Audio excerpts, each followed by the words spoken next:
Hello friends, इस video में हम पढ़ने वाले हैं पेप्टिक अल्सर डिजीज़ के बारे में। ये डिजीज़ बहुत कॉमनली एग्ज़ाम्स में पूछी जाती है, तो let us find out what is peptic ulcer and what are the drugs which are given in peptic ulcer disease.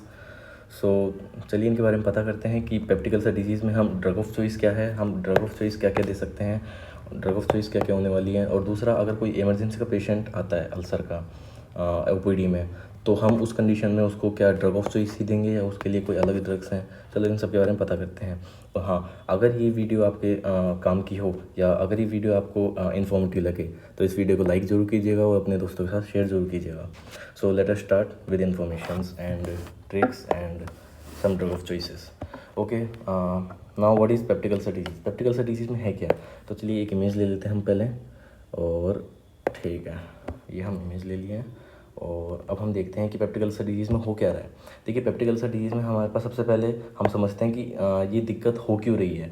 तो हमारे स्टोमक में दो तरीके फैक्टर्स होते हैं। एक होता है एग्रेसिव फैक्टर, नंबर 1। एक है एग्रेसिव फैक्टर, नंबर 2 है प्रोटेक्टिव फैक्टर। सो एग्रेसिव फैक्टर और प्रोटेक्टिव फैक्टर का रोल क्या है।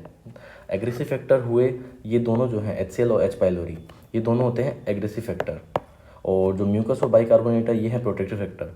बात जानते हैं क्यों ये एग्रेसिव फैक्टर है और क्यों ये प्रोटेक्टिव फैक्टर है। HCl और जो H पाइलोरी यानी कि हेलिकोबैक्टर पाइलोरी जो बैक्टीरिया है, ये क्यों एग्रेसिव फैक्टर है। एग्रेसिव फैक्टर मतलब ये अल्सर की कंडीशन में और दिक्कत क्रिएट करेंगे। देखो, अल्सर में हुआ क्या है, फॉर एग्जांपल अगर हमारे हाथ पे वुंड लग जाए, घाव हो जाए और अगर हम उस पर नमक डालें तो जलेगा। ठीक उसी तरह अल्सर में भी क्या हुआ है, हमारे स्टोमक में घाव हो गया है। अब अगर उस घाव पर HCl अड़ेगा या HCl टच होगा या फिर H पाइलोरी के कारण जो है अल्सर होगा, तो उस कंडीशन में जब जब ये HCl टच होगा तब जो है ये अल्सर जलेगा और पेशेंट को पेन फील होगा। तो ये हुए एग्रेसिव फैक्टर। प्रोटेक्टिव फैक्टर क्यों, प्रोटेक्टिव फैक्टर हमारी बॉडी में हर चीज़ से बचाने के लिए हमारे पास एक प्रोटेक्टिव मैकेनिज्म होता है। ठीक इसी अल्सर से बचाने के लिए भी हमारी बॉडी में एक मैकेनिज्म है और वो हैं फैक्टर्स हैं म्यूकस और बाइकार्बोनेट। म्यूकस और बाइकार्बोनेट वो फैक्टर हैं जो कि हमको HCl को इस घाव से या इस वुंड से टच होने से बचाएंगे। म्यूकस और बाइकार्बोनेट एक ऐसी लेयर, यूँ समझ सकते हैं हम, एक ऐसी लेयर की तरह काम करेंगे कि HCl इस वुंड से टच ही नहीं हो पाएगा। जब HCl इस वुंड से टच ही नहीं हो पाएगा तो उस कंडीशन में जो है पेशेंट को पेन ही फील नहीं होगा। तो म्यूकस और बाइकार्बोनेट जो है, अगर हम देखें ये यहाँ पे प्रोटेक्टिव फैक्टर काम करेंगे। ठीक है, इनका बैलेंस बने रहना बहुत ज़रूरी है। जैसे ही अगर इनका इम्बैलेंस होता है, अगर इनका इम्बैलेंस हुआ तो उसके कारण आपको पेप्टिक अल्सर डिजीज़ देखने को मिलती है। अब इसमें समझते हैं हम पेप्टिक अल्सर डिजीज़ में हो क्या रहा है। ठीक है, अब हम दूसरी इमेज ले लेते हैं। पेप्टिक अल्सर डिजीज़ में हो क्या रहा है, सबसे पहले अगर हम देखें ये है क्या, ये रिसेप्टर्स की बात हो रही है। रिसेप्टर्स जान लेते हैं हम कि M1 रिसेप्टर, पैरासिम्पैथेटिक रिसेप्टर्स की हम बात कर रहे हैं। पैरासिम्पैथेटिक रिसेप्टर्स की अगर हम बात करें तो उसमें आपको देखने को मिलेगा कि जो M1 रिसेप्टर है वो स्टोमक में प्रेजेंट होते हैं। M1 रिसेप्टर स्टोमक में प्रेजेंट होंगे। जो M2 रिसेप्टर है वो हार्ट में प्रेजेंट होते हैं और जो M3 रिसेप्टर है वो अदर ऑर्गन्स में प्रेजेंट होते हैं। ठीक है, अब हम समझते हैं हम इसको याद कैसे करेंगे। सबसे आसान तरीका है, खाओ पियो दिल लगाओ बाकी काम बाद में। खाओ पियो यानी कि M1 रिसेप्टर स्टोमक में होंगे क्योंकि स्टोमक में हम खाने वाले हैं। तो खाओ पियो M1 रिसेप्टर स्टोमक में, दिल लगाओ यानी कि M2 रिसेप्टर हार्ट में, बाकी काम बाद में यानी कि बाकी ऑर्गन्स में आपको M3 रिसेप्टर्स देखने को मिलेंगे। ये ट्रिक है जिसको आप इजीली याद कर सकते हैं। ठीक है, अब हम समझते हैं कि स्टोमक है, हम यहाँ पे स्टोमक की बात कर रहे हैं तो जाहिर सी बात है हमारा जो रिसेप्टर होगा वो M1 रिसेप्टर होने वाला है। तो स्टोमक का ये हम देख सकते हैं, ये गैंग्लियन वाला पार्ट है, ये गैंग्लियन वाला पार्ट हो गया स्टोमक में। ठीक है, इसको हम अलग कलर से नोटिस कर लेते हैं। गैंग्लियन वाला पार्ट हो गया। यहाँ पे आप देख सकते हैं M1 रिसेप्टर है। तो यहाँ से हम देखें तो एसिटाइलकोलिन रिलीज़ हुआ, एसिटाइलकोलिन रिलीज़ होकर के ये पैराइटल सेल है, पैराइटल सेल में इसने एसिटाइलकोलिन को रिलीज़ कर दिया है। ये पैराइटल सेल में एसिटाइलकोलिन रिलीज़ हो गया और ये पैराइटल सेल में यहाँ पे आपको देखने को मिलेंगे M3 रिसेप्टर्स होते हैं। ये पैराइटल सेल है और M3 रिसेप्टर्स पे एसिटाइलकोलिन ने काम किया और उसके बाद में एसिटाइलकोलिन प्रोटॉन पंप को स्टिमुलेट करने वाला है।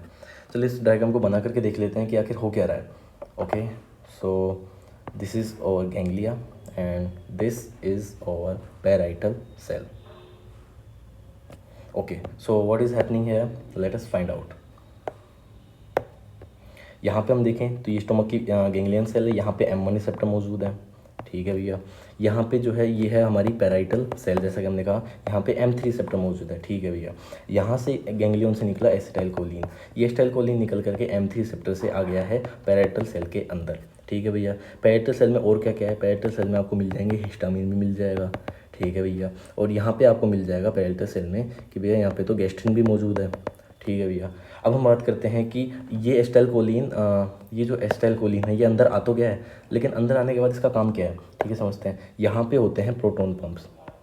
प्रोटॉन पंप्स जो हाइड्रोजन को बाहर फेंकेंगे और पोटेशियम को अंदर लेकर के आएंगे, ठीक है। तो ये एसिटाइलकोलिन क्या करते हैं, इन प्रोटॉन पंप को, प्रोटॉन पंप का ये प्रोटॉन पंप है, इन प्रोटॉन पंप का नाम हुआ हाइड्रोजन पोटेशियम पंप भी कहते हैं इनको, क्या, हाइड्रोजन पोटेशियम पंप या प्रोटॉन पंप भी कहते हैं। प्रोटॉन क्यों, क्योंकि H+ जो होता है उसको हमेशा प्रोटॉन कहा जाता है, इसलिए इसको प्रोटॉन पंप भी कहते हैं, ठीक है। अब ये एसिटाइलकोलिन क्या काम करेगा, एसिटाइलकोलिन जो है इस प्रोटॉन पंप को स्टिमुलेट करेगा, ठीक है। हिस्टामिन भी यही काम करता है, प्रोटॉन पंप को स्टिमुलेट करेगा। गैस्ट्रिन भी यही काम करता है, प्रोटॉन पंप को स्टिमुलेट करेगा, ठीक है। लेकिन हमारे पास एक फैक्टर है जो कि बाहर से प्रोस्टाग्लैंडिन E2 करके, प्रोस्टाग्लैंडिन E2 ये क्या करेगा, ये आपके जो प्रोटॉन पंप है उसको इनहिबिट करेगा, ठीक है भैया।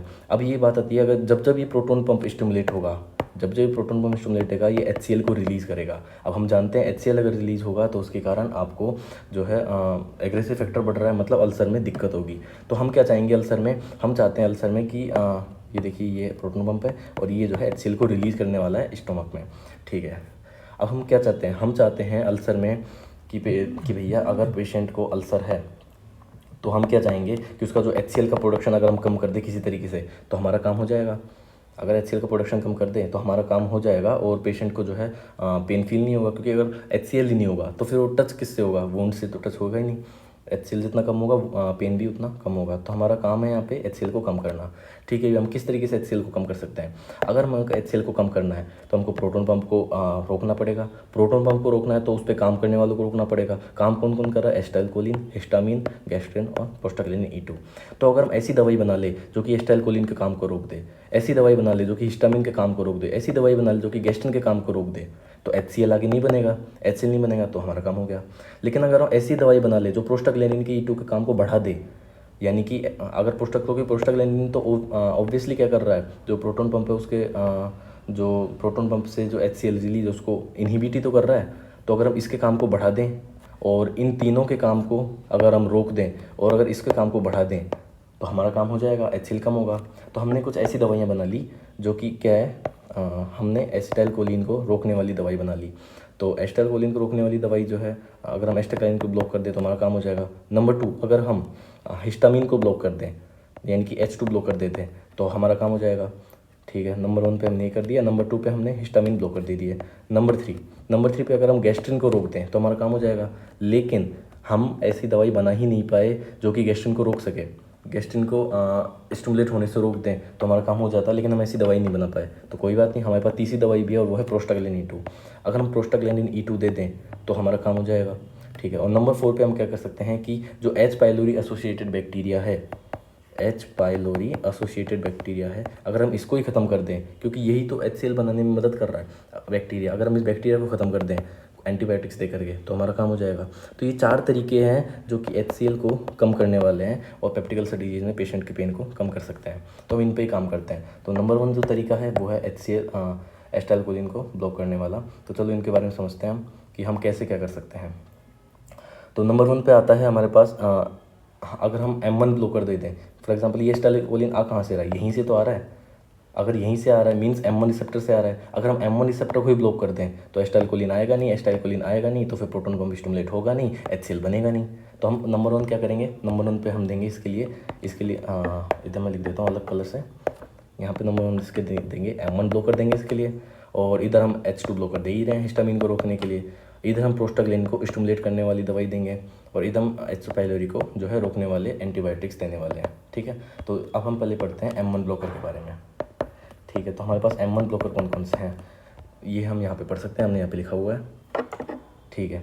अब हमारे पास ये चारों दवाइयाँ हैं, यहाँ हम देख सकते हैं, ये हमारा पूरा समरी वाला पार्ट हो जाएगा पूरा पेप्टिक अल्सर का। तो यहाँ हम यहाँ पे M1 ब्लॉकर देंगे सबसे पहले। ध्यान रखिएगा ये जो M1 ब्लॉकर है ना, ये जिपिन में ख़त्म होते हैं। जिपिन में जितनी भी दवाइयाँ ख़त्म होती है सब M1 ब्लॉकर होती हैं। टिडिन में जितनी भी दवाइयाँ ख़त्म होती हैं सब H2 ब्लॉकर होती हैं। ये हम पहली वाली वीडियो में देख चुके हैं। प्रोस्टाग्लैंडिन E2, उसका प्रोस्टाग्लैंडिन E2 अगर हम डायरेक्टली पेशेंट को दे दें तो उसके कारण जो HCl का प्रोडक्शन कम हो जाएगा और उस दवाई का नाम है मीजोप्रोस्टोल। और नंबर 4 हम क्या दे सकते हैं, PPI दे सकते हैं। ठीक है, तो अब हम क्या कर सकते हैं, हमारे पास और कौन कौन सी दवाइयाँ हैं, तो चलो पता करते हैं। नंबर 1 पे हम क्या देंगे पेशेंट को। देखिए ड्रग ऑफ चॉइस की अगर हम बात करें ना, पेशेंट की जो ड्रग ऑफ चॉइस हो जाती है, ड्रग ऑफ चॉइस, तो वो हमेशा पेप्टिक अल्सर डिजीज़ में पीपीआई ही रहने वाली है, यानी कि proton pump inhibitor. Proton pump inhibitor मतलब अगर हम डायरेक्टली ही इस प्रोटॉन पंप को इनहिबिट करें, नंबर 1 हमने क्या किया कि एसिटाइलकोलिन को के लिए M1 ब्लॉकर दे दिया, नंबर 2 हमने हिस्टामिन ब्लॉकर दे दिया, नंबर 3 हमने प्रोस्टाग्लैंडिन E2 को स्टिमुलेट करने वाला दे दी। लेकिन हमने चौथी दवाई ऐसी भी बना ली जो कि प्रोटॉन पंप को ही स्टिमुलेट कर दे, मतलब प्रोटॉन पंप को ही इनहिबिट कर दे, यानी कि पीपीआई, प्रोटॉन पंप इनहिबिटर। ये हमारी चौथे नंबर की दवाई है और यही हमारी ड्रग ऑफ चॉइस है, ध्यान रखना। तो पेप्टिक अल्सर डिजीज़ में जो ड्रग ऑफ चॉइस रहने वाली हैं वही प्राजोल वाली दवाइयाँ ही रहने वाली है, प्रोटॉन पंप इनहिबिटर। ठीक है, प्राजोल वाली दवाइयाँ, तो चलो इनके बारे में पता करते हैं कि प्राजोल वाली दवाइयाँ कौन कौन सी होंगी। ठीक है भैया, प्राजोल वाली दवाइयों के बारे में हम पता करते हैं। सबसे पहले इनको थोड़ा लिख लेते हैं हम। तो नंबर 1 पे जो दवाई देंगे हम, नंबर 1 पे जो देंगे हम देंगे पीपीआई, प्रोटॉन पंप इनहिबिटर देंगे। ये सारे प्रोटॉन पंप इनहिबिटर जो होंगे ये प्राजोल में ख़त्म होंगे, जैसे कि ओमेप्राजोल, जैसे कि पेंटोप्राजोल, जैसे कि रेबीप्राजोल, जैसे कि लेंजोप्राजोल, जैसे कि डेक्सलेंजोप्राजोल, और जैसे कि ईसमप्राजोल। जितनी भी प्राजोल में खत्म वाली दवाइयाँ हैं सारी जो है पीपीआई होंगी। ठीक है, नंबर 1 हमने कर लिया। नंबर 2 हम क्या दे सकते हैं, नंबर 2 दे सकते हैं M1 ब्लॉकर। ठीक है भैया, M1 ब्लॉकर। M1 ब्लॉकर की अगर हम बात करें तो M1 ब्लॉकर में हमने यहाँ ऊपर हमने देख ही चुके हैं, ये रहे M1 ब्लॉकर। M1 ब्लॉकर जिपिन में ख़त्म होते हैं, जैसे कि पायरेनजेपिन, टीलेंजेपिन। नंबर 3 हम दे सकते हैं सिमेटिडिन, रेनिटिडिन, फेमोटिडिन, लोक्साटिडिन, निजाटिडिन। लेकिन हम जानते हैं कि जो सिमेटिडिन है ये सिमेटिडिन डिस्को ड्रग है, डिस्को ड्रग DISC। जितनी भी ये 5 ड्रग हैं, D से अलग ड्रग होती है, I से अलग, S से अलग, C से अलग, O से अलग। तो डिस्को ड्रग में जो C है ये सिमेटिडिन है आपका, और डिस्को ड्रग जो होती हैं वो आपकी करती हैं गायनेकोमास्टिया। गायनेकोमास्टिया मेल में जो है ब्रेस्ट ला देती हैं। तो ऐसी ड्रग्स जो है हम नहीं देना चाहेंगे पेशेंट को, ध्यान रखिएगा। तो ये सिमेटिडिन जो है आजकल अलाउ नहीं है H2 ब्लॉकर्स के तौर पे, लेकिन हम जो है फिर भी इसके बारे में पढ़ते ज़रूर हैं क्योंकि एग्जाम में पूछ लिया जाता है। तीसरा हम क्या कर सकते हैं, प्रोस्टाग्लैंडिन E2 ही दे सकते हैं। प्रोस्टाग्लैंडिन E2 देने वाली दवाई है मीजोप्रोस्टोल। बात आती है मीजोप्रोस्टोल तो जो है प्रेगनेंसी में अबॉर्शन के लिए दी जाती है, ठीक है वो बात सही है, लेकिन ये आपके म्यूकस और बाइकार्बोनेट के प्रोडक्शन को बढ़ाती है और HCl के लेवल को कम करती है। तो ये दवाई जो है हम किस कंडीशन में देंगे, ये दवाई हम उस कंडीशन में देंगे, सबसे पहली जो है हमारा फॉर्मेट क्या रहने वाला है ड्रग देने का, हम समझ लेते हैं। सबसे पहले हम देंगे पेशेंट को पीपीआई। अगर पीपीआई जो है उससे असर नहीं हो रहा है या आपके पास पीपीआई नहीं है तो आपके पास आप क्या दोगे, फिर आप दोगे M1 ब्लॉकर, जो कि हम ये वाला देख चुके हैं। अब आपके पास M1 ब्लॉकर भी नहीं है, फिर आपके पास क्या प्रायोरिटी होती है, फिर आप दोगे H2 ब्लॉकर। अब आपके पास H2 ब्लॉकर भी नहीं है, तब जाकर के आप दोगे प्रोस्टाग्लैंडिन E2 को स्टिमुलेट करने वाली दवाई मीजोप्रोस्टोल। तो ये आपका ऑर्डर रहने वाला है पेप्टिक अल्सर डिजीज़ में ड्रग्स को देने वाला। तो ये ध्यान रखिएगा, कोई भी पेप्टिक अल्सर का, किसी भी तरह का पेप्टिक अल्सर हो, चाहे H. Pylori associated peptic ulcer हो या किसी तरह का पेप्टिक अल्सर हो, उस सब में ड्रग ऑफ चॉइस हो जाती है आपकी पीपीआई, और यही ऑर्डर को हम फॉलो करते हैं। ठीक है, अब हम बात करते हैं कि मीजोप्रोस्टोल हम किस कंडीशन में देंगे। ये जो मीजोप्रोस्टोल है हम उस कंडीशन में देंगे कि नंबर 1 पेशेंट जो है वो प्रेग्नेंट नहीं होना चाहिए, क्योंकि अबॉर्शन करा सकती है दवाई, तो इसीलिए जो है हम मीजोप्रोस्टोल देंगे। और number 2 NS induced peptic ulcer, NSAIDs induced peptic ulcer में भी हम मीजोप्रोस्टोल को देते हैं। तो ये 2 इंडिकेशंस हैं प्रोस्टाग्लैंडिन E2 को देने के। ठीक है, और हमारी ड्रग ऑफ चॉइस तो हमेशा प्राजोल ही रहने वाली है। ठीक है भैया, अब हम जानते हैं, देखिए अब हम यहाँ पे देख सकते हैं जो ड्रग ऑफ चॉइस है वो हमेशा प्राजोल ही रहने वाली है। तो ये ड्रग ऑफ चॉइस जो है प्राजोल यानी कि पीपीआई, जैसे कि ओमेप्राजोल, पेंटोप्राजोल, रेबीप्राजोल, लेंजोप्राजोल, डेक्सलेंजोप्राजोल, ये सब रहने वाले हैं। अब हम आगे बात करें तो drug of choice in peptic ulcer disease, तो पेप्टिक अल्सर डिजीज़ हो, चाहे जोलिंगर एलिसन सिंड्रोम हो, चाहे गैस्ट्रोइसोफेजियल रिफ्लक्स डिजीज़ हो, सब में ड्रग ऑफ चॉइस आपकी पीपीआई ही रहेगी। यानी कि सबसे पहले आपको इन बीमारियों का नाम सुनते ही सबसे पहले आपको पीपीआई के बारे में सोचना है कि हमको ये देना होगा। बात आती है पीपीआई और क्या है, पीपीआई एक हिट एंड रन ड्रग है। हिट एंड रन ड्रग क्यों, क्योंकि जिस तरीके से हम छोटा बच्चा होता है वो मार करके भाग जाता है, सेम इसी तरीके से जो है पीपीआई काम करती है। ये क्या करती है कि हिट किया इसने उसको वुंड को, और फिर उसके कारण रन कर जाती हैं। अगर हम बात करें कि नॉर्मली एसिड लेबाइल होती हैं, एसिड लेबाइल क्यों, मतलब एसिड में जो है टूट जाती हैं, तो हम क्या करते हैं एंटेरिक कोटेड पीपीआई बनाते हैं। एंटेरिक कोटेड पीपीआई का बनाने का मतलब है कि हमने क्या किया कि पीपीआई को नॉर्मली पीपीआई हमने दी, यानी कि पेप्टिक अल्सर डिजीज़ में हमने क्या दिया, पीपीआई दिए, प्रोटॉन पंप इनहिबिटर दिए प्राजोल वाले, जैसे कि ओमेप्राजोल दिया हमने। तो ओमेप्राजोल क्या होता है कि स्टोमक में एसिड पड़ा है, HCl पड़ा है, तो वहाँ पे जाकर के एसिड लेबाइल है, यानी कि वहाँ पे जाके टूट जाएगा। तो हमने क्या किया, उसको उसकी कवरिंग बना दी। अगर हम ये एस्पिरिन फॉर एग्जांपल ओमेप्राजोल है, अगर हम इसको कवर कर दें, एंटेरिक कोटेड कर दें, तो वो एसिड में नहीं टूटेगा। तो इस तरीके से जो है हम एसिड में ना टूटने वाली दवाई बना सकते हैं, एंटेरिक कोटेड पीपीआई जिनको कहते हैं हम। साइड इफ़ेक्ट की बात करते हैं, इन ये जो ड्रग ऑफ देखो हर दवाई का साइड इफ़ेक्ट भी होता है। तो साइड इफ़ेक्ट की बात करें तो ये क्या करती है, कैल्शियम के लेवल को कम कर देती हैं, जिसके कारण पेशेंट में आपको ऑस्टियोपोरोसिस देखने को मिलेगा। विटामिन B12 के लेवल को कम कर देंगे, जिसके कारण आपको मेगालोब्लास्टिक एनीमिया देखने को मिलेगा। और एक बात और ध्यान रखना कि ये जो पीपीआई होते हैं, ओमेप्राजोल, पेंटोप्राजोल, ये एक प्रोड्रग होते हैं। ठीक है, अब हम बात जानते हैं इमरजेंसी कंडीशन की। फॉर एग्जाम्पल, अब तक मैंने आपको बताया किसी भी तरह का पेप्टिक अल्सर हो, चाहे एनएसिड्स इंड्यूस पेप्टिक अल्सर हो या चाहे आपका H pylori associated peptic ulcer हो, सब में आपको पीपीआई ही देना है। ठीक है, लेकिन अब एक क्वेश्चन सुनिएगा। A patient comes in OPD, एक पेशेंट ओपीडी में आता है और कहता है डॉक्टर साहब मेरे एपिगैस्ट्रियम रीजन में पेन है। तो अब आप उसको कौन सी दवाई दोगे, कौन सी दोगे, पीपीआई? नहीं, हम पीपीआई उसको नहीं देंगे, प्रोटॉन पंप इनहिबिटर उसको नहीं दे सकते हम। क्यों? क्योंकि प्रोटॉन पंप इनहिबिटर अगर हम देते हैं उसको, तो उसके तो एक्शन आने में ही जो है 10-15 मिनट लग जाएंगे, सॉरी उसका एक्शन आने में हमको 1 घंटा लग जाएगा अगर हमने पीपीआई उसको दिया। और पेशेंट जो है इमरजेंसी में आया है, तो हम चाहते हैं कि पेशेंट का जो दर्द है वो 5 से 10 मिनट के अंदर अंदर बंद हो जाए। तो हमारे पास 1 घंटे जितना टाइम नहीं है। मतलब पीपीआई तो हम दे सकते हैं, लेकिन हम 1 घंटा वेट नहीं कर सकते, पेशेंट 1 घंटा वेट नहीं कर सकता है दर्द से। तो हमको ऐसी दवाई चाहिए जो 5 से 10 मिनट के अंदर रिलीफ दे दे। तो हमने ऐसी दवाइयाँ बना ली है, उनका नाम है एंटासिड्स। एंटासिड्स जो कि इमर्ज यानी कि इमरजेंसी कंडीशन में दी जाती हैं। नाम क्या है उनका, एल्यूमिनियम हाइड्रोक्साइड और मैग्नीशियम हाइड्रोक्साइड। ध्यान रखिएगा, जो एल्यूमिनियम हाइड्रोक्साइड है वो स्लो एक्टिंग है और लॉन्ग एक्टिंग है, यानी कि धीरे धीरे काम करेगा और लंबा काम करेगा। और हम इसको ये जो है इसका साइड इफेक्ट है कॉन्स्टिपेशन करता है। ठीक है, दूसरा है मैग्नीशियम हाइड्रोक्साइड, ये क्या डायरिया कर देता है, इसका साइड इफेक्ट है। लेकिन ये कैसा है, ये फास्ट एक्टिंग है और ये शॉर्ट एक्टिंग है, यानी कि जल्दी काम करेगा लेकिन कम समय के लिए काम करेगा। तो हमको क्या चाहिए कि हमको एक तो इसका फास्ट एक्टिंग चाहिए मैग्नीशियम हाइड्रोक्साइड का, दूसरा हमको एल्यूमिनियम हाइड्रोक्साइड का लॉन्ग एक्टिंग चाहिए।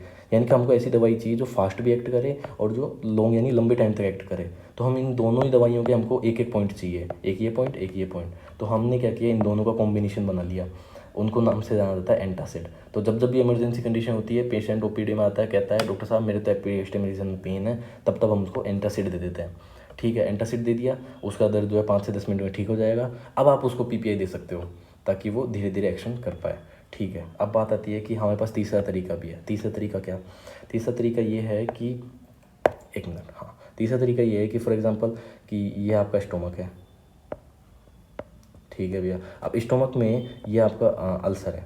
अब हम क्या कर सकते हैं, हम ये कर सकते हैं कि हम एक ऐसी दवाई दें जो कि यहाँ पे स्टोमक में आकर के एक चैन सी ऐसी बना ले, पॉलीमराइज बना ले, यानी कि ऐसा चैन सा स्ट्रक्चर बना ले। फॉर एग्जांपल ये वुंड है और ये इसने एक ऐसे चैन सी स्ट्रक्चर बना ली, यानी कि पॉलीमराइजेशन हो गया इसका। पॉलीमराइजेशन हो गया, अब ये स्टोमक है हमारा। अब स्टोमक में जो है हमने एक ऐसी दवाई दी जो कि इसने पॉलीमराइजेशन कर गई और इसने वुंड को कवर कर लिया। वुंड को कवर कर लिया तो HCl जो है वुंड से टच नहीं हो पाएगा, टच नहीं होगा तो फिर पेशेंट को पेन नहीं होगा। तो वो जो पॉलीमराइजेशन करने वाली दवाई है उसका नाम क्या है, उसका नाम है सुक्रलफेट। सुक्रलफेट क्या करती है, सुक्रलफेट जो कि इसको 4 से कम pH चाहिए होता है और पॉलीमराइजेशन करने के लिए। पॉलीमराइजेशन मतलब ये क्या करेगी, हमने एक छोटी सी गोली दी है और इसने क्या किया, पॉलीमराइज़ कर लिया। पॉलीमराइज़ करके अब इसने अल्सर को जो है कवर कर लिया। अब HCl जो है यहाँ से टच नहीं हो पाएगा और हमारा काम हो जाएगा। ठीक है, और बात आती है कि इसको जो है वर्क करने के लिए 4 से कम pH चाहिए होता है। और नंबर 2 एंटासिड जो होता है, इनको वर्क करने के लिए जो है ये क्या करती है, ये काम कैसे करती है, एसिड को न्यूट्रलाइज कर देती है। यानी कि एसिड का pH कितना होता है 1.5, उसको न्यूट्रलाइज करके उसको ये 6 से 7 के बीच में ला देती है, यानी कि एसिड को न्यूट्रलाइज कर दिया। तो दोनों में अंतर समझना, एंटासिड क्या कर रही है, 6 से 7 पे ला दे रही है pH को, और ये जो है सुक्रलफेट, ये आपके pH 4 में ही काम कर रही है। pH 4 कम होगा तो ही काम करेगी। मतलब अगर आपको देना है पेशेंट को तो आप इन दोनों दवाइयों को साथ में नहीं दे सकते हैं। आपको क्या करना होगा, सबसे पहले सुक्रलफेट को दीजिए, वो पॉलीमराइजेशन करेगी इस तरीके से, ठीक है, और वो जो है अल्सर को कवर कर लेगी। अब आप क्या करो, एंटासिड दे दो उस पेशेंट को, क्योंकि अगर आपने पहले एंटासिड दे दिया तो एसिड तो न्यूट्रलाइज हो चुका है, तो सुक्रलफेट देने का कोई मतलब ही नहीं है ना, क्योंकि pH तो 6 से 7 के बीच में होगा और ये तो काम ही 4 pH से कम के नीचे करती है। तो पहले आपको सुक्रलफेट देना होगा, वो क्या करेगी, अंडर 4 pH काम करेगी। उसके 1-2 घंटे बाद आप एंटासिड दे सकते हो। ठीक है, ये हो गया हमारा। दूसरा दवाई हम दे सकते हैं कोलोडियल बिस्मिथ सब्सिट्रेट। ये भी जो है अल्सर को प्रोटेक्ट करके इस तरीके से कवर करके काम करती है। इसमें क्या होता है, बिस्मिथ होता है। देखिए bismuth, B for bismuth, B for bone, B for brain. तो बिस्मिथ जो है, अगर आपने, दिक्कत ये है कि अगर कोलोडियल बिस्मिथ सब्सिट्रेट यानी कि सी बी और एस, कोलोडियल बिस्मिथ सब्सिट्रेट की अगर आपने ओवरडोज कर दी तो ये बोन में जाकर के ऑस्टियोडिस्ट्रोफी कर सकती है, ब्रेन में जाके एनसेफेलोपैथी कर सकती है। ठीक है भैया, ये तीसरे नंबर की दवाई पढ़ ली। तो हम ये देख चुके हैं। अब 4th नंबर की जो दवाई है वो है H pylori drugs. Last H pylori drugs, ये एच पाइलोरी ड्रग्स वो हैं जो एच पाइलोरी बैक्टीरिया है, हेलिकोबैक्टर पाइलोरी जो बैक्टीरिया है, एच पाइलोरी बैक्टीरिया ने क्या किया है कि ये HCl को इंड्यूस करता है। तो नंबर 1 हमारे 2 काम होंगे। नंबर 1 इस बैक्टीरिया को किल करना, और नंबर 2 जो HCl बढ़ गया है उसको ठीक करना। तो एक तो एच पाइलोरी को आप किल करो, दूसरा आप HCl को भी ठीक करो। HCl का लेवल जो बढ़ गया है उसको कम कीजिए। तो हम क्या करते हैं इसमें, जब भी H pylori associated peptic ulcer disease होती है तब हम उसको TDT यानी कि ट्रिपल ड्रग थेरेपी देते हैं। ट्रिपल ड्रग थेरेपी क्या है भैया, आप इसमें क्या करोगे, 2 एंटी माइक्रोबियल एजेंट्स दोगे। क्यों दिए हैं हमने ये हमने इसीलिए दिए हैं 2 एंटी माइक्रोबियल एजेंट्स, ताकि, एक सेकंड में दूसरा कलर ले लो। 2 एंटी माइक्रोबियल एजेंट्स हमने इसीलिए लिए हैं ताकि हम जो एच पाइलोरी बैक्टीरिया है उसको हम किल कर सकें। ठीक है भैया, और PPI जो है हम क्यों दे रहे हैं, ताकि HCl के लेवल को कम किया जा सके। समझे, मतलब नंबर 1 हमने क्या किया, बैक्टीरिया को किल किया। नंबर 2 हमने क्या किया, जो HCl बढ़ा हुआ था उसको ठीक किया हमने। तो ये दोनों काम हमको करने होंगे, इसलिए हम यहाँ पे देते हैं triple drug therapy. Triple drug therapy. बात आती है एंटी माइक्रोबियल एजेंट्स में हम क्या यूज़ करते हैं, हम इसको यूज़ करते हैं AMC, एमोक्सिसिलिन हम यूज़ कर सकते हैं, मेट्रोनिडाजोल हम यूज़ कर सकते हैं, क्लेरिथ्रोमाइसिन हम यूज़ कर सकते हैं। लेकिन मेनली हम क्या यूज़ करते हैं, हम यूज़ करते हैं PPI हमने दिया HCl को कम करने के लिए। फॉर एग्जांपल पेंटोप्राजोल दे दिया हमने, या फिर हमने ओमेप्राजोल दे दिया। ठीक है, और 2 एंटी माइक्रोबियल एजेंट्स आप कोई से भी ले लो, तो हम मेनली हम लेते हैं एमोक्सिसिलिन और क्लेरिथ्रोमाइसिन। तो ट्रिपल ड्रग थेरेपी कौन सी हुई, ट्रिपल ड्रग थेरेपी हुई एक PPI जैसे कि ओमेप्राजोल, ये हमने क्यों दिया, ताकि HCl को कम किया जा सके, और 2 एंटी माइक्रोबियल एजेंट्स, आप मेट्रोनिडाजोल भी दे सकते हो, लेकिन हम मेनली कौन सा देते हैं, एमोक्सिसिलिन और क्लेरिथ्रोमाइसिन देते हैं। ठीक है, तो इस तरीके से हम ट्रिपल ड्रग थेरेपी देंगे, और ये एच पाइलोरी एसोसिएटेड ड्रग्स में दी जाती है। एक और बात, हमने बताया था कि सिमेटिडिन जो है एक डिस्को ड्रग है, ये गायनेकोमास्टिया करती है। नंबर 1। नंबर 2, सिमेटिडिन जो है ये माइक्रोजोमल एंजाइम को भी इनिबिट करती है। और नंबर 3, इसके CNS के साइड इफ़ेक्ट होते हैं, मतलब ब्रेन में जाकर के कोई ना कोई साइड इफ़ेक्ट कर देगी। और ये लीस्ट पोटेंट होती है, मतलब इतना कोई एक्शन भी नहीं होता इसका PPI के ऊपर। बस PPI में ये थोड़ा बहुत हेल्प कर सकती है, लेकिन हेल्प करेगी, उससे ज़्यादा तो इसके नुकसान ही है। गायनेकोमास्टिया कर रही है, CNS के साइड इफ़ेक्ट कर रही है, माइक्रोजोमल एंजाइम को इनिबिट भी कर रही है, जिसके कारण ड्रग रिएक्शन आपको देखने को मिल सकती है। तो इन सारी दिक्कतों के कारण हम, मतलब नुकसान ज़्यादा है और फ़ायदे जो है वो कम है, नुकसान ज़्यादा फ़ायदे कम है। तो हम क्या करेंगे, सिमेटिडिन को प्रेफर नहीं करते हैं H2 ब्लॉकर के तौर पर। हमारे पास और भी H2 ब्लॉकर हैं, जैसे कि रेनेटिडिन है और निज़ाटिडिन है, लोक्साटिडिन है। कौन से, रेनेटिडिन, निज़ाटिडिन, लोक्साटिडिन, बहुत सारे ट्रीटमेंट हमारे पास, ये सारे हम दे सकते हैं, लेकिन हम सिमेटिडिन प्रेफर नहीं करते हैं। ये हमारा छोटा सा चार्ट है जिसको हम देखें। पेप्टिक अल्सर डिजीज़ है, जिसमें हमने क्या क्या किया है, समरी कर लेते हैं, एक बार चीज़ों को समराइज़ कर लेते हैं। चलो, पेप्टिक अल्सर डिजीज़ में नंबर 1 हम क्या देते हैं, नंबर 1 ड्रग ऑफ चॉइस हो जाती है हमारी PPI। ठीक है, PPI कौन कौन सी हो गई, प्राजोल वाली दवाइयाँ जैसे कि ओमेप्राजोल, ईसमप्राजोल, पेंटोप्राजोल और लेंजोप्राजोल। साइड इफेक्ट क्या होते हैं इनके, ऑस्टियोपोरोसिस कर सकती है, मेगालोब्लास्टिक एनीमिया और कार्सिनोइड ट्यूमर भी कर सकती हैं ये दवाइयाँ। ठीक है, नंबर 2 हम, नंबर 1 का हमने इसको दिया। नंबर 2 हम क्या देंगे, M1 ब्लॉकर देंगे। M1 ब्लॉकर हमने बताया जिपिन में ख़त्म होते हैं, जैसे कि पायरनजिपिन, टीलनजिपिन। ठीक है, नंबर 3 पे हम क्या देंगे, नंबर 3 पे हम देंगे H2 ब्लॉकर। H2 ब्लॉकर की बात करें तो ये हो जाती है भैया सिमेटिडिन, रेनेटिडिन, फेमोटिडिन, निज़ाटिडिन, लोक्साटिडिन, बहुत सारे टिडिन है हमारे पास। नंबर 4 पे हम क्या दे सकते हैं, नंबर 4 पे हम दे सकते हैं प्रोस्टाग्लैंडिन E2। हमने बताया था ये मीज़ोप्रोस्टोल होती है। मीज़ोप्रोस्टोल 2 ही कंडीशन में दी जाती है। नंबर 1, पेशेंट प्रेग्नेंट ना हो, लेडी प्रेग्नेंट ना हो तब देंगे हम। Number 2, NSAIDs induced peptic ulcer है, यानी कि आपने पेशेंट को एनएसएआईडीज़ दिए, non steroidal anti inflammatory drugs दी, उसके कारण अगर पेशेंट को जो है अल्सर हो गया तो उस कंडीशन में, और पेशेंट अगर जो है प्रेग्नेंट ना हो, उस कंडीशन में आप मीज़ोप्रोस्टोल को प्रेफर कर सकते हैं, क्योंकि ये मीज़ोप्रोस्टोल जो है ये अबॉर्शन करवा सकता है, इसलिए प्रेग्नेंट वुमेन में हम नहीं देंगे। ठीक है, तो हमने ये पढ़ लिया, ये पढ़ लिया, ये पढ़ लिया, ये पढ़ लिया, अब बच रहा है एच पाइलोरी। ठीक है भैया, एच पाइलोरी एसोसिएटेड बैक्टीरिया है या H pylori associated peptic ulcer है, तो हम क्या देंगे, हमने बताया ट्रिपल ड्रग थेरेपी देते हैं, जिसमें हम एमोक्सिसिलिन, कैरिथ्रोमाइसिन और उसके साथ में हम पीपीआई देते हैं, या जैसे कि हम कोई भी एक पीपीआई ऐड कर देंगे, ओमेप्राजोल। ठीक है भैया, अल्सर प्रोटेक्टिव ड्रग में हम देखें तो अल्सर प्रोटेक्टिव ड्रग में हमने 2 दवाइयाँ देखी हैं। नंबर 1 सुक्रलफेट, जो कि पोलिमराइजेशन करती है। ठीक है, यानी कि उसको एक नेट की तरह काम करेगी और फिर उसको HCl को जो है नेट की तरह काम पोलिमराइज कर जाएगी, जिससे हम अल्सर को जो है HCl से जो है कांटेक्ट नहीं हो पाएगा और हम पेन से रिलीफ मिल सकता है। कोलोडियल बिस्मिन सब्सट्रेट, जिसको हम CBS भी बोलते हैं, इसके बारे में हमने ये जाना कि अगर इसकी आपने ओवरडोज दे दी तो इसमें क्या होता है, बिस्मिथ होता है। बिस्मुथ, बिस्मिथ बिफोर बोन, ये बोन में जाकर के ऑस्टियो डिस्ट्रोफी, बोन में जाकर ऑस्टियो डिस्ट्रोफी और ब्रेन में जाकर के एनसेफेलोपैथी कर सकता है। ठीक है, हमने ये भी इसके बारे में जान लिया। दूसरा एंटासिड्स, एंटासिड होते हैं एल्यूमिनो हाइड्रोक्साइड और मैग्नीशियम हाइड्रोक्साइड। हम इसको इनके 2 एक्शन चाहिए, फास्ट एक्टिंग और लॉन्ग एक्टिंग, इसलिए हमने इन दोनों को कंबाइन कर दिया। नाम क्या पड़ गया, एंटासिड। एमरजेंसी कंडीशन में हमेशा एंटासिड ही दिया जाता है। बात आती है हम सुक्रलफेट को और एंटासिड को कंबाइन नहीं कर सकते हैं। क्यों नहीं कर सकते हैं, क्योंकि एंटासिड जो है एसिड को न्यूट्रलाइज करके काम करता है। न्यूट्रलाइज का मतलब है कि इसने जो है एसिड को तोड़ दिया है। एसिड का pH होता है 1.5 to 2, तो अब न्यूट्रलाइज हो गया है तो वो 6 to 7 चला गया, तो उसमें काम करेगा एंटासिड। लेकिन सुक्रलफेट को तो काम करने के लिए जो है pH 4 से कम चाहिए।